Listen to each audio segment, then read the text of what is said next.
This is Mark Spiders from Smoke It and See, and you're listening to the Nothing Shocking Podcast.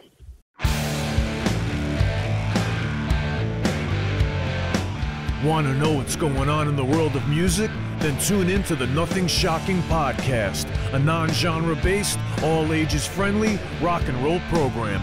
Join us weekly for interviews with all your favorite rock stars from the mainstream to the underground. You can find us at nothingshocking.libsyn.com or anywhere you download podcasts.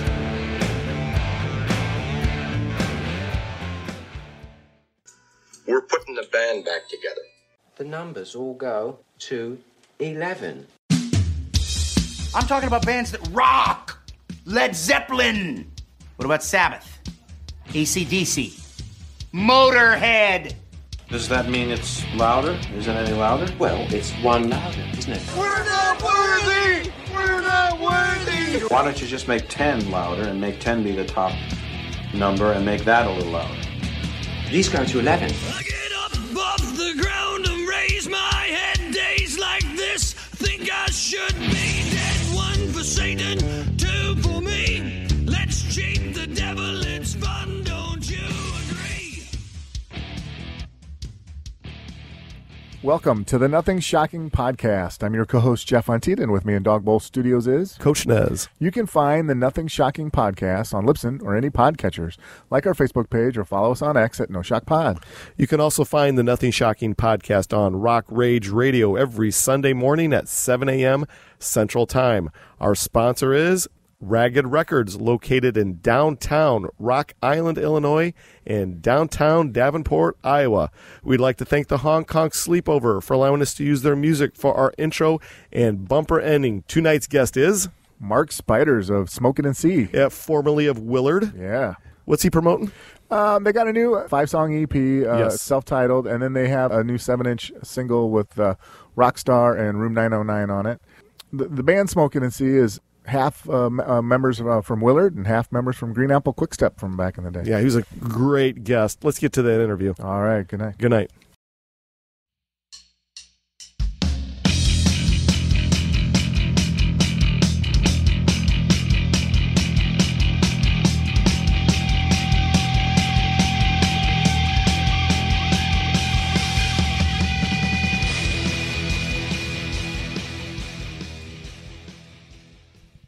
Mark, welcome to the Nothing Shocking Podcast. I'd like to introduce you, my co-host, Jeff Unteed. Mark, thanks for joining us tonight.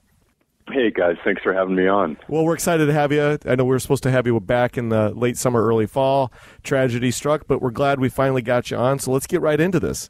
So, hey, Sounds good. Yeah, man. Smoke It and See recently released a 7-inch vinyl single of Rockstar and Room909. Can you give our listeners an insight to the writing and recording of these two tracks? All right. Yeah. Let's see. We'll start with Rockstar. Rockstar was probably the first Smoke It and See song. Mm-hmm. And it was a riff I'd been working on for a while. And, I'd probably worked on 24 other ones, and I was working with my partner and, my wife, Marianne. She's the singer and bass player in the band. And, of course, she threw out the first 24 riffs I came up with, and the 25th one was probably Rockstar. And she liked that one, and we started working on that one together. And she started working out her lyrics, and that was the birth of the song. And what we did with the other songs, too, a friend came over, and we set up a recording studio in the house, and we just laid down some rough tracks. And then we kicked those tracks over to Jeff and Otis. And Otis is the other guitar player in the band, and Jeff's the drummer. And that way they knew what was going on, and they could start to get an idea of what they wanted to do with their parts. And that's kind of the way we work in this band. And we did the same thing with Room909. It was like this just weird blues riff, and it just sort of morphed into what it is, and I like it because it's weird. It's very cool. And then the single version, is it a different version than the EP version? It is, actually. We got to have some fun. We did some in-studio magic with Rob Davidson, the guy that produced it, and we came up with like a 70s extended version of the song for the single. Oh, so cool. Yeah, where can listeners find the single? Right now, if you go to Bandcamp, you can pick one up. We had 100 of this version pressed up. It's a white vinyl 7-inch with some special artwork, and I think there's got to be at least 7 or 8 left at Bandcamp. Very good. Well, when it comes to, I guess, packaging and marketing, very unique way with this white vinyl. It's very clean looking, very sparkly, I guess. Can you talk a little bit more about like the band's approach to packaging and marketing the band? Yeah, I think just simplicity, trying the whole monochrome kind of thing, and not trying to get too busy with any of that stuff. Yeah, just kind of keeping it simple. Very good. I guess the next question would be, how do you and the rest of the band view releasing new music as a tangible product when so many artists now are releasing things as far, just in digital format? Is it still important for you and the rest of the band that still have a tangible physical product out there for your fans to actually grab a hold of and read and listen to and put it on the... Absolutely. Yeah. Talk a little bit more about that. Yeah, definitely. That's part of the fun. I mean, the digital age is great. It's fantastic. I mean, it's opened so many doors. But coming from the analog age, I still yearn for that analog tone and, for that vinyl and the artwork on the vinyl instead of just a thumbnail to see the artwork, Yeah, so it is kind of important to us, and half the fun, putting the vinyl and the CDs out for people and making limited edition runs. That's cool for people that collect, having a collectible, record, a collectible CD. Absolutely. Yeah. So there are, I think, 5 tracks on the EP. Do you guys have plans for working on any more tunes? We do. We've actually got another batch that's just about ready to record now. And we just kind of put it on the back burner because we had so much going on here. Earlier this fall, Marianne played a show with one of her old bands, Green Apple Quickstep, in Seattle. And that was just a ton of fun. We saw a lot of old friends out there. And so we kind of put Smoke It and See on the back burner while that was going on. But now we've been back working on that stuff, and we're looking forward to getting in the studio again. We'll probably go back to Avast again. We just like that studio so much. And the guy, Stuart Hallerman, the owner of it, he's super cool and was instrumental in the early grunge scene. He came out from Chicago with an important batch of people. He was friends with Bruce Pavitt over at Sub Pop, Kim Thale from Soundgarden. Gosh, I'm going to forget some of these guys. It was a group of guys, and they all kind of came out from the Chicago area and were really part of the birth of the grunge scene, and they don't get enough credit for it. But anyway, Stuart has had a studio the whole time. He was, like I think I said, he was one of Soundgarden's earliest sound men and toured with them and is good friends with those guys. And so we'd like to support him, and his equipment is incredible. The old analog consoles in there. I think he just sold the Trident A-Range, unfortunately, that we recorded the record on, but his other board is really nice too. I want to kind of bring this back to the tangible product. Like we talked about the band's EP.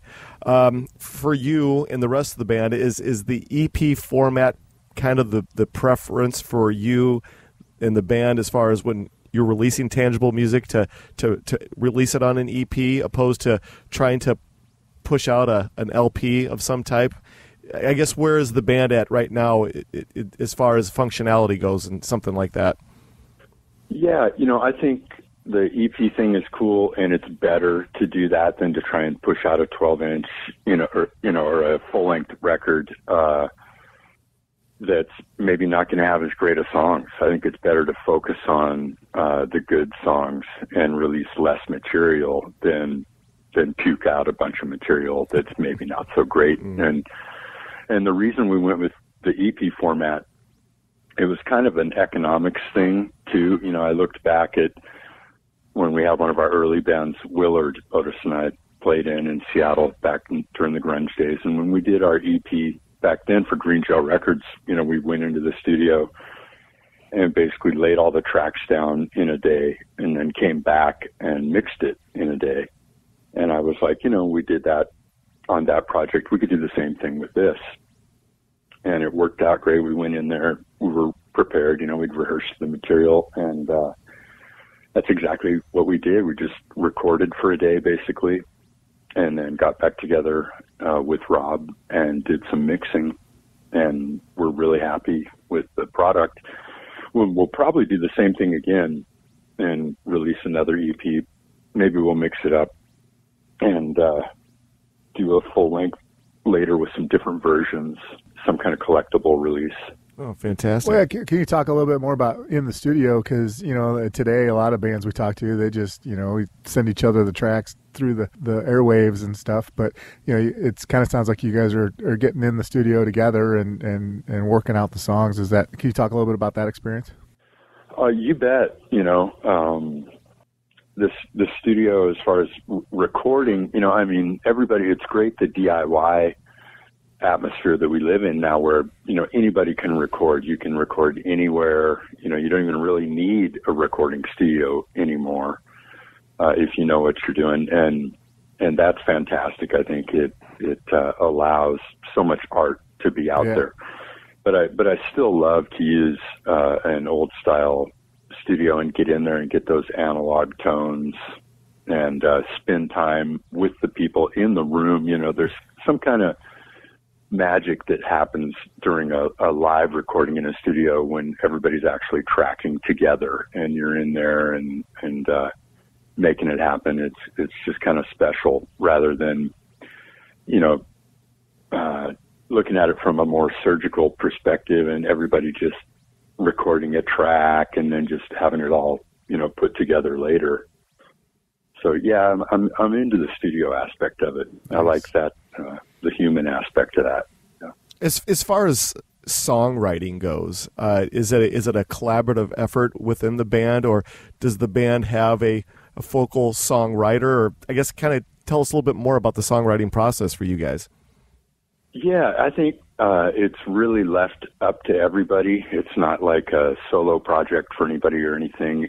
Everybody really just brings their own thing to the table, and that's what makes it a lot of fun. You know, I mean, there can be an idea behind a song if somebody's come up and, you know, you can share what that idea was or whatever, but we're not, you know, literally trying to look at each other and say, you know, play exactly these chords or exactly this beat or whatever. Everybody's got that freedom to do what they want. Yeah, very good. Jeff, you got the next one? For playing live, do you guys have any shows coming up in 24? We don't have anything on the calendar right now. Our friend Dana over at the old off-ramp, the El Corazon, has been trying to get us to play. We'll probably go play a show there maybe late spring or else in the summer after we record. Oh, very nice. A twofold question here, or two-part question, I should say. Okay. I guess this is more of like the history of the band. Some of our listeners might be ignorant to Smoke It and See, but can you give us the history or the origins of the band and I guess maybe break down the actual band members? Yeah. I guess if you just take it back, we're all musicians from Seattle, from the late 80s, early 90s scene, and we all knew each other back then, and over the years have remained friends and played in different projects together over time.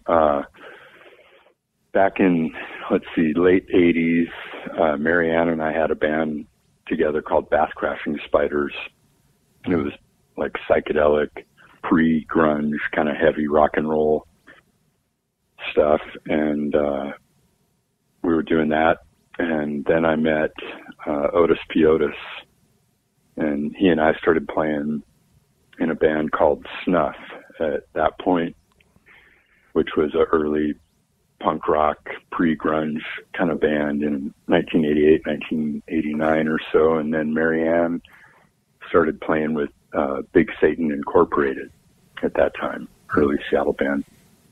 I'm not sure who Jeff was playing with at that point. I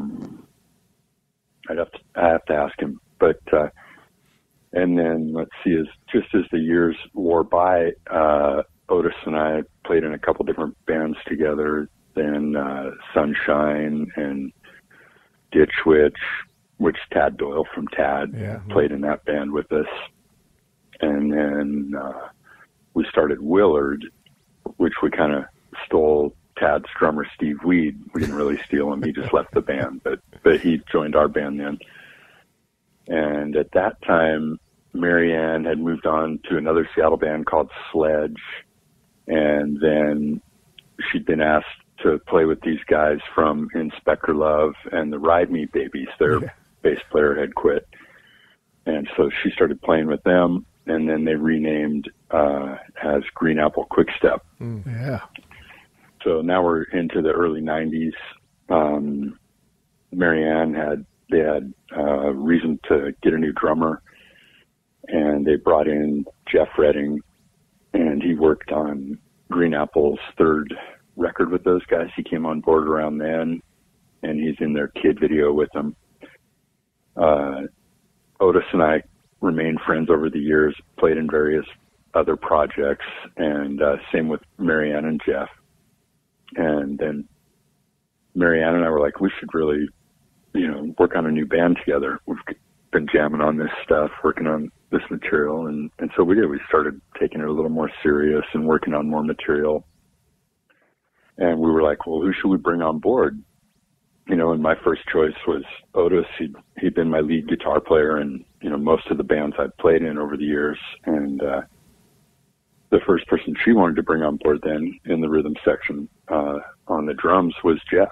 She'd spent the most time playing the bass with him and a lot of shows together. And they were both into it. They both said it sounded like fun. And so we got together and we laid our ideas on them and some of the bones of the new songs, and had some rehearsal sessions in Seattle at one of our friends' studios, and worked out the stuff a little more, hashed them out a little more.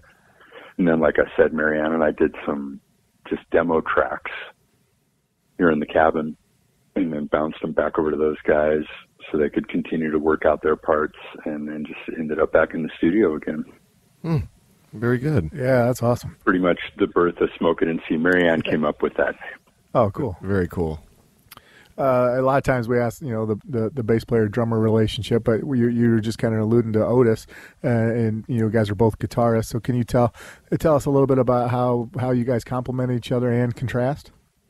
Yeah, I'm definitely more of a rhythm guitar player. Like to lock in, with the rhythm section, the drums and the bass. And Otis, at least in this project, is definitely more of a lead guitar player. And so most all the soloing that you hear on the record, the slide guitar, stuff like that, is Otis. Very cool. So I know this might be a difficult question to answer, but it always fascinated me, and it still fascinates me to this day. The Seattle scene, the musicianship there is very transient. They jump from band to band to band to band. It's been very interesting to watch the family tree of the Seattle music scene and the bands and musicians that have crossed paths. And but for you, can you talk a little bit more about that relationship that the Seattle music scene has with I guess band members jumping from band to band, and it just seems like it's almost effortless.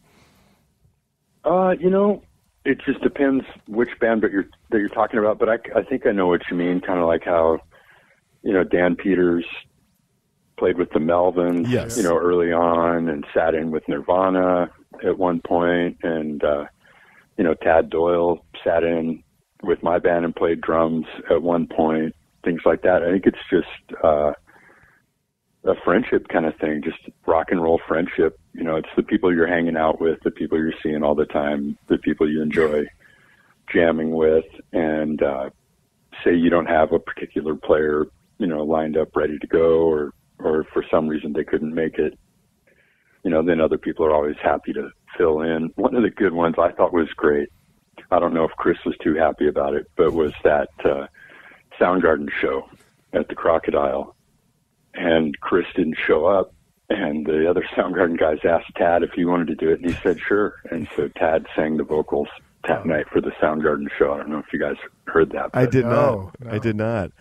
Yeah, but that was a good one. Nice. Do you find, and pardon my ignorance once again, but do you find that the Seattle scene and the Seattle area has a certain, I guess maybe it might be easy for somebody that's from Seattle to answer the question, but it seems like there's a camaraderie there with musicians that is nowhere else that I've ever seen before. But like, they have a camaraderie with the bands are not rivals; they're more friends.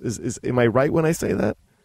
Maybe so. Yeah, I think it might just be a West Coast thing, a Northwest thing. People just seem to be kind of more friendly in general. I don't mean to stereotype, and I don't mean to diss on people, from the Midwest or the East Coast or whatever, but people do just seem to be a little more laid back and friendly. And as far as the music scene goes, yeah, I think that it's just a camaraderie. Yeah.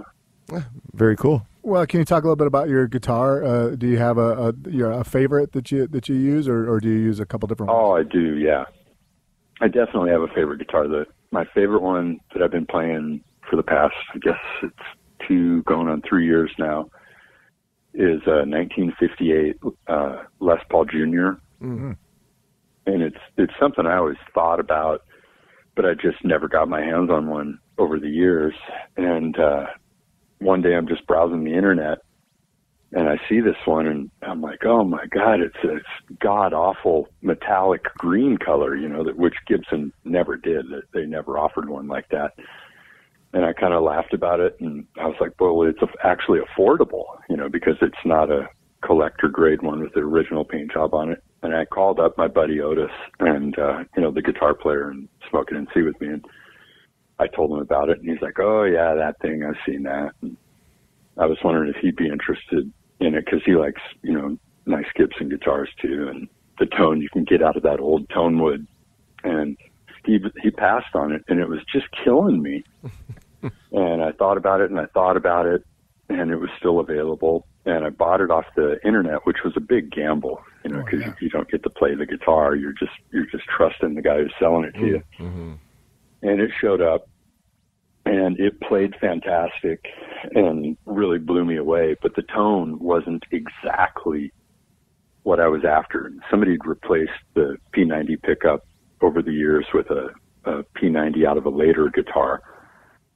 And I thought, if I could just find, the correct P90 for this, maybe that'd be the tone I'm after. And so I kind of spent some time looking around on the internet. And sure enough, I found a 1957 P90 for sale up for auction. And that's what would have been in a 1958 Les Paul Jr. was a 57 P90. And so I won the auction. And I was totally stoked. I was like, all right, this is going to be great. And this is during the COVID. And then the winner sends me, or the guy that I won it from, he sends me a message and says, oh, I'm really sorry. I just had to leave the state. I'm going to be spending some time with my dad. He's got the COVID right now. And so I'm not going to be able to send you that. Should I just refund you? And I was like, no, it's cool, man. I hope your dad's all right. Go ahead, see your dad. And when you get back, just mail me that pickup. And he was like, okay. And so he was gone for a while. And I think his dad did pass away from COVID. But the guy sends me this pickup and I get it in the guitar. And oh man, it was just what it needed. It just woke it up, just brought it alive. And it's awesome. Just got the greatest tone of any guitar that I've ever owned. And it plays fantastic. So yeah, I'm just so stoked with this 58 Junior. What gauge of strings do you use? They're just 10 to 46. Is that standard with all guitars that you use? Yeah, pretty much. Very good. Well, shall we move on to Willard? It's been a while. When I first heard Willard, and for me, listening to Willard was wow, this is a step in a heavier direction than what I'm used to from the Seattle scene. Can you talk a little bit more about the origins of Willard and I guess maybe the sound the band was aiming for when they formed together? Sure. Otis and I were playing in a band called Sunshine with Darren Vegas and Patty Schemmel, who would later join Hole, and Faye West. And one of our new songs we'd come up with at the time, we decided to use a drop D tuning, which was to us kind of experimental. Some other bands were experimenting with it at the time. Nirvana was trying it out. Soundgarden was trying it out. And we wrote this song called Oil Machine. And I was just like, oh man, this is it. This is it. Man, this is what, we should be doing. And Otis was really into it. Darren was really into it. And Faye and Patty, not so much. They were more into the straightforward kind of punk rock that we had been playing. Mm-hmm. And so then we kind of disbanded. Patty joined Hole at some point after that, and Faye moved on. And Darren and Otis and I started Willard, with the intention of using that D tuning that we used on Oil Machine in Sunshine, and purposely, writing some heavier punk rock, kind of nonconformist rock and roll. Fantastic. Jeff, you got the next one? Steel Meal in 1992, you guys had Jack and Dino produce it. Can you talk a little bit about working with him as a legendary producer in the studio? Yeah, Jack was super cool. We were stoked to work with Jack when we went in and checked out Avast. Stu had recommended him, and of course, we knew who he was. He's a local producer. So we were like, yeah, we worked it out and got together with him. And he was very cool to work with, very laid back, and a guy who took his work really serious. He made sure that you were getting the tones that you were after, out of the drums and out of your guitars, your bass, your vocals, everything. He really took it serious. So I can see how he's been so successful all these years later, and even he had the instant success with the Nirvana record. But yes. But he was totally dedicated to his craft and a really fun guy to work with. He made it fun. He made it cool, and he wasn't smoking a bunch of weed or drinking or messing around with drugs or anything.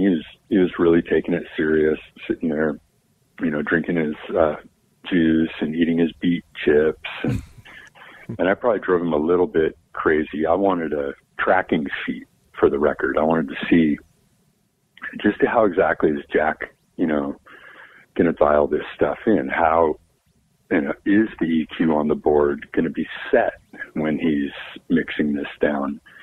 And so I gave him some tracking sheets, and he was like, "What's this?" And I said, "Well, I was, hoping you'd fill out the tracking sheets for me." And he did. I've still got them to this day, and it's probably one of the only bands that ever asked him to do that. I don't know. Oh, very cool.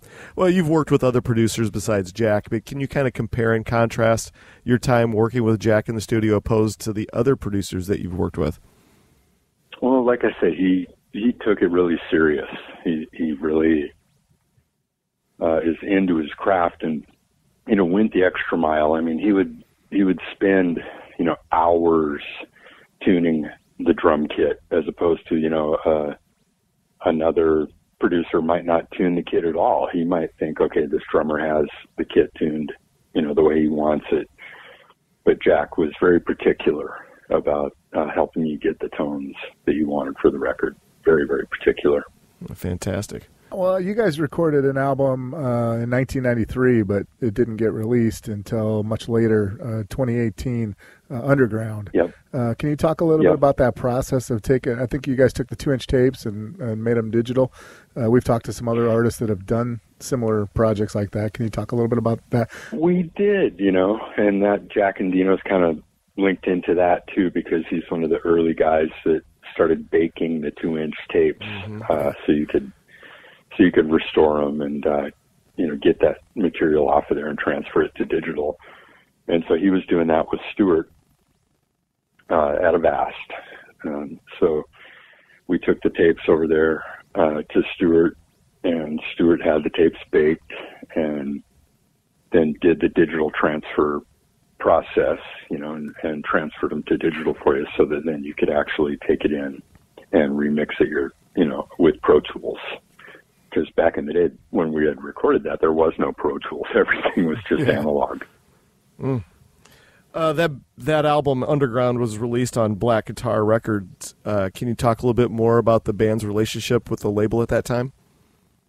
Yeah. Black Guitar Records was basically the guys in the band, and we just wanted to do a self-release. We recorded that record at the ranch back in Seattle, and basically the band broke up. It was just too much rock and roll.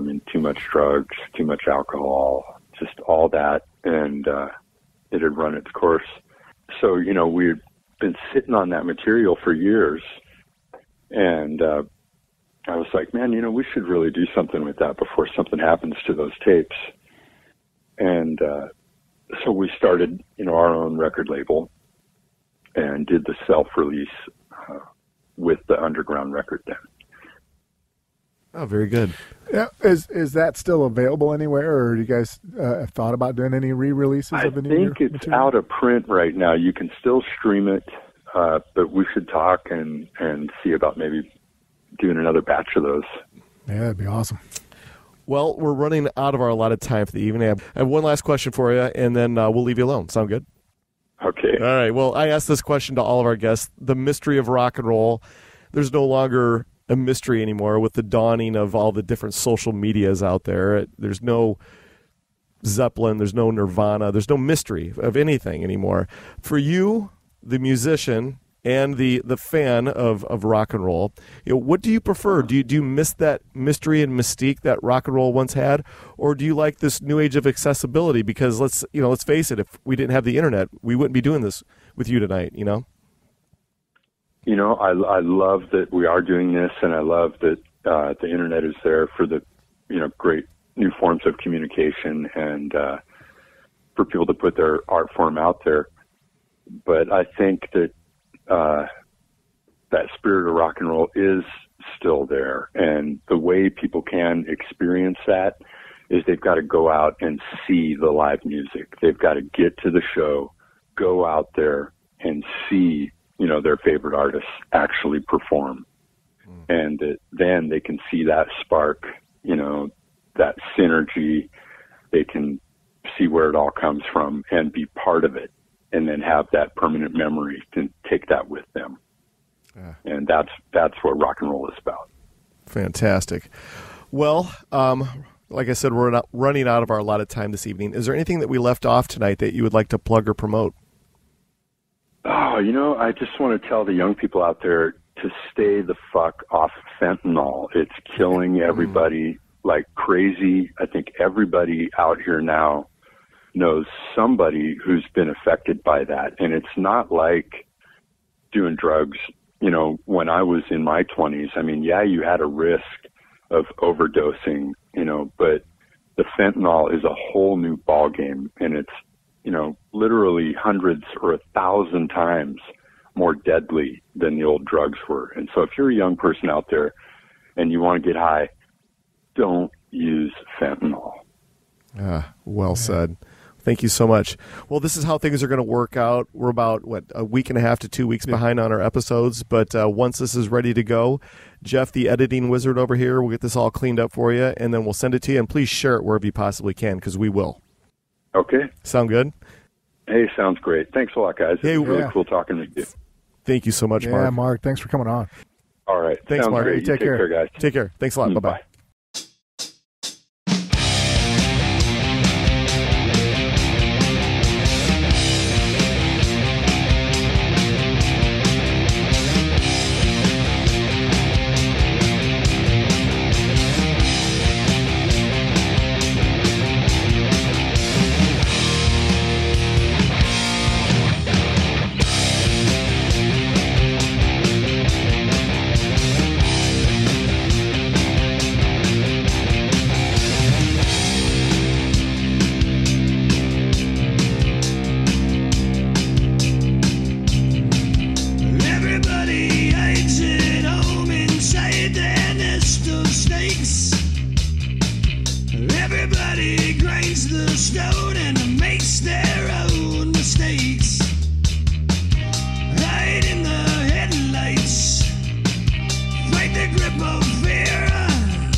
pays their bills instead. Hide in the spotlights, fight the grip of death. You can have the air you need, but you best not take one breath.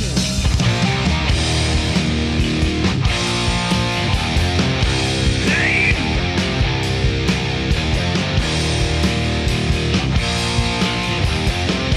Roll the dice.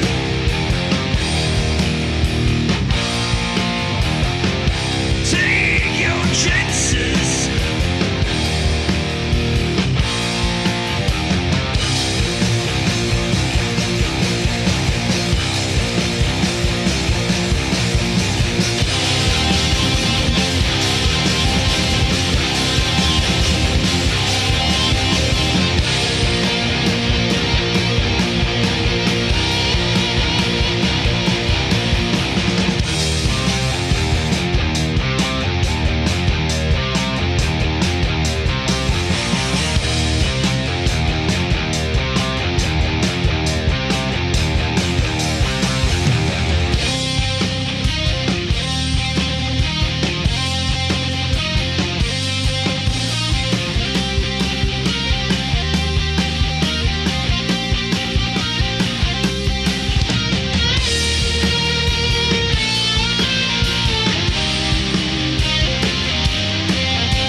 Welcome to the night. You think you know Night Demon? Then the Night Demon Heavy Metal Podcast is for you. Step into the darkness as we peel back the curtain to give you an unprecedented, all-access look into the mind and the heart of the demon. We're talking band history, song analysis, studio anecdotes, stories from the road. It's everything a diehard Night Demon fan could want and more. This is the only place to learn the inside scoop, the deep dive trivia, the untold tales from the band members themselves and those closest to the Night Demon story. Need more? The Sacred Night Demon Crypt will be pried open to reveal demo recordings that have never before seen the light of day, all with in-depth commentary by the band and the people who were there for the writing and recording process. This is a gold mine, a treasure trove of all things Night Demon. Head over to nightdemon.net or wherever you listen to podcasts.